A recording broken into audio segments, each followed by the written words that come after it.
കുതിപ്പ് തുടർന്ന് സ്വർണ്ണ നിരക്ക് ഗ്രാമിന് 100 രൂപ വർദ്ധിച്ച് 12,400 രൂപയിലെത്തി. പവന് 800 രൂപ ഉയർന്ന് 99,200 രൂപയായി. വിവരങ്ങൾ ബീന റാണിയാണ് നൽകുന്നത്. ബീന, കഴിഞ്ഞ കുറേ നാളുകളായി ഈ സ്വർണ്ണവില ഇങ്ങനെ റോക്കറ്റ് കുതിക്കുന്നത് പോലെ കുതിക്കുകയാണ്. പറയൂ വിശദാംശങ്ങൾ. ഇനിയൊരു 800 രൂപ കൂടി കൂടിയാൽ സ്വർണ്ണവില ഏതാണ്ട് 1 ലക്ഷത്തിലെത്തും. അതാണ് ഇന്നത്തെ ഒരു സാഹചര്യം. ഇന്നു മാത്രം 800 രൂപ ഉയർന്ന പവൻ വില ഏതാണ്ട് 99,000 കടന്ന് 99,200 രൂപയിൽ എത്തിയിരിക്കുകയാണ്.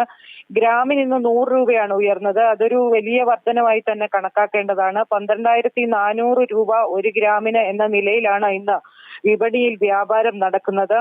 പ്രധാനമായും വിപണിയിലുള്ളവർ അല്ലെങ്കിൽ രാജ്യാന്തര വിപണിയിൽ വില വർദ്ധിക്കുന്നതനുസരിച്ചാണ് ആഭ്യന്തര വിപണിയിലും വിലയിൽ വ്യതിയാനം ഉണ്ടാകുന്നത്. അതിന്റെ പ്രധാന കാരണമായി ചൂണ്ടിക്കാട്ടുന്നത് US കേന്ദ്ര ബാങ്കായ ഫെഡറൽ റിസർവ് അടിസ്ഥാന പലിശ നിരക്ക് എന്നതാണ് ഒരു പ്രധാന ഘടകം. അത് നിരക്ക് ഇനിയും കുറച്ചാൽ വീണ്ടും സ്വർണ്ണവില ഉയരുന്ന ഒരു ഘട്ടത്തിലേക്ക് എത്തുമെന്നാണ് കണക്ക് കൂട്ടുന്നത്.